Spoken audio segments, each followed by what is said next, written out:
Hey, what's up YouTube? TMZ1313 here. Today I just want to talk about what exactly you need for a small solar setup. A lot of people think that it's very complicated and expensive to get a solar setup. And while it may be expensive at times, you could really get a small solar setup for pretty cheap. For about 300 bucks, you can get a small solar setup. Now my system here, all in all, I got about $1,500 in, so it's a little bit bigger than a smaller one. But if you just want to get your hands wet and dirty in the solar, I'm gonna show you all the components you need necessary to get going on it. Now the first thing you need is solar panels, of course. My solar panels are on the roof. I got two 100-watt solar panels. You could get one to start off, and you can build off of that. So don't think that you need to buy your solar panels, all the solar panels, all at once, because you really don't.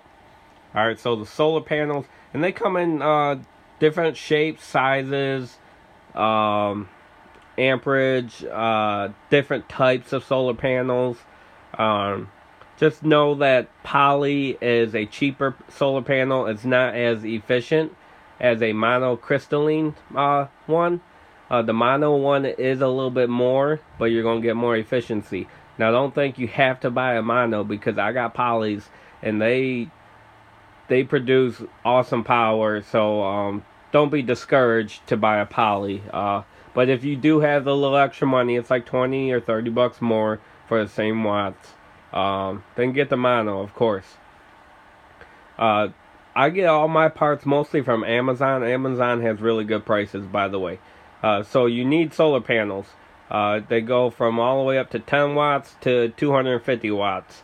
100-watt solar panel is the most common, though, and I think that's a good size and stuff. So if you want to start off with one solar panel and then build off of that. All right. The second thing you're going to need is batteries. Now, you can do a grid tie, but the thing about grid tie is, first of all, you're going to need a grid tie inverter, and they're really expensive for the good ones. You don't want to buy a cheap one, because you're just going to keep on buying them. That, and once you tie into the grid, you start getting taxed. You gotta have a certified electrician come in and do everything. It's a whole that costs a lot more money. And I always suggest using batteries, because if the grid goes down and you're grid tie, then your panels aren't producing they're producing electricity, but you can't use it. Now, if you have batteries, you're able to use it off grid or when the power's down. It's a totally different system. So I think you definitely should get batteries. Now here I have golf cart batteries. These are Trojan. They're like T105. They're a little bit lower grade, but they are 6 volts. I got 420 amp hours here. Now don't think that you need to get this much batteries to begin with. You could start off with something small. Now there are different types of batteries now. There's car batteries and deep cycle batteries. Alright? And the number one thing is, you do not use a car battery for your solar system. Simply because car batteries aren't made for a deep cycle. They're not made, they're basically made to start a car, a high amperage for a short amount of time. Deep cycle batteries are the opposite. They are made for a low amp draw for a long period of time. Alright, you'll kill a car battery in months if you try to use it as batteries for your solar system. So make sure it's a deep cycle battery. Now there's different types also. There's AGM, wet cell, which is what I got. I got wet cell, AGM, sealed lead acid. Now those I really don't. Those aren't sealed lead acid aren't really good for solar system. You could use them. They are a type of deep cycle, lower grade, but you're better off getting a wet cell or an AGM. Now, if you're looking for cheaper, you want to go with wet cell. Wet cell is a little bit cheaper, but it's higher maintenance, and you gotta have room for ventilation. That's very important.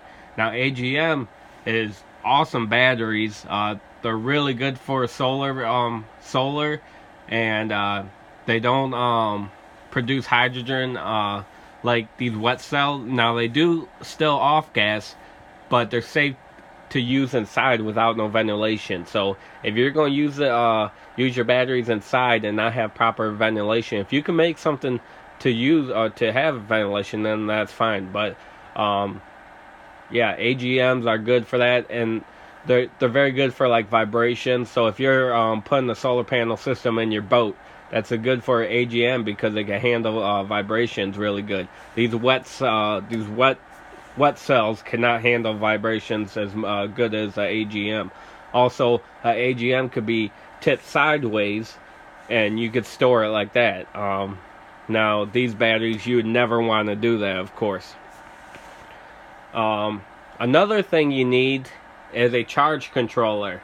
Once again, there's simple two types of charge controllers. There's a PWM, which is a pulse width modular, and that basically brings the straight amps and volts from the solar panels into the charge controller into the batteries. Alright, now MPPT is a little bit different. This is what this is. If you're wondering what I have, it's an EP Ever 420 or 4210A tracer series.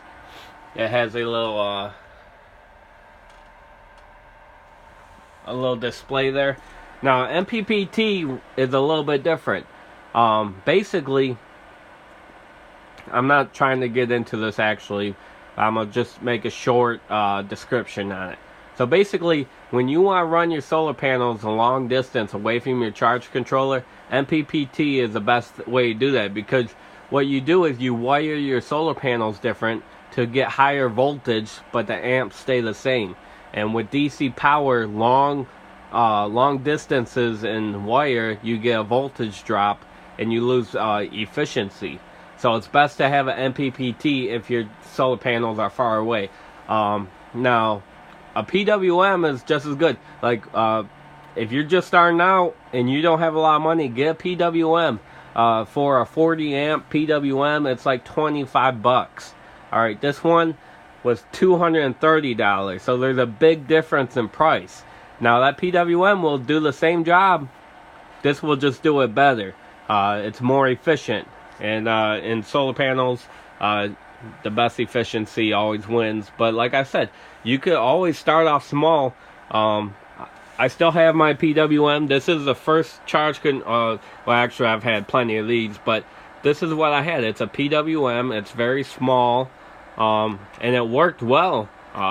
This is a 10 amp right here, but so don't feel like you need to buy very expensive stuff if you're just starting out. You're gonna learn a whole bunch of learning curves. You're gonna you don't want to spend a whole bunch of money and then find out that you're doing it wrong. So start off small, start off with cheap stuff, and work your way up. That's how I did it, and that's how I think anyone should do it getting into solar. MPPT. So you need a charge controller, batteries, and solar panels. Those are your basic components of a small solar setup. Now, you could run basically anything off of 12 volts. And what I mean by that, DC 12 volt accessories. So lights, they make 12 volt lights in it. They 12 volt radios, 12 volt ceiling fans. Here's a 12 volt ceiling fan right here. Alright, that runs off 12 volts, not 120 AC. You could run, they make frying pans. Basically anything you could think of, they make it at 12 volts. Even a fridge. Now the fridges are really expensive, don't get me wrong there, but they make them because, you know, they put them in RVs and stuff, and that's what RVs normally run off, is 12 volts. So you could basically get anything. A TV you get off of 12 volts. Now that stuff, some of that stuff costs a little bit more, but you could do it. And if you're getting a small solar setup, the best thing you want to do is try to avoid converting DC to AC using an inverter, because small setups like this um, will not last a long time, overnight, if you're running AC the whole time. But if you could run DC, you're saving a whole bunch of energy. So small solar setups, I highly recommend buying all 12-volt accessories. Now you still can run an inverter off of it, but like I said, you're not gonna be able to run that long off of it. So that's my next thing is a inverter. Now there's two kinds of inverters. There's a modified sine wave and a pure sine wave. Alright, a modified sine wave is cheaper, but you can't run as many things on it. You don't want to run your laptop and a few other things off of it. But you can run like a fridge. Some motors are a little bit picky on them, but in a pure sine wave inverter, you can run anything off of it. Now those are a lot more money, but like I said, when you're first starting out, get the cheap stuff first, and then work your way up. Simple as that. Now, another important thing to have is a DC breaker or a fuse. Make sure all the stuff is fused. Now, this is important. Make sure your solar panels are fused, your charge controller is fused, and your batteries are fused. Everything needs to be fused.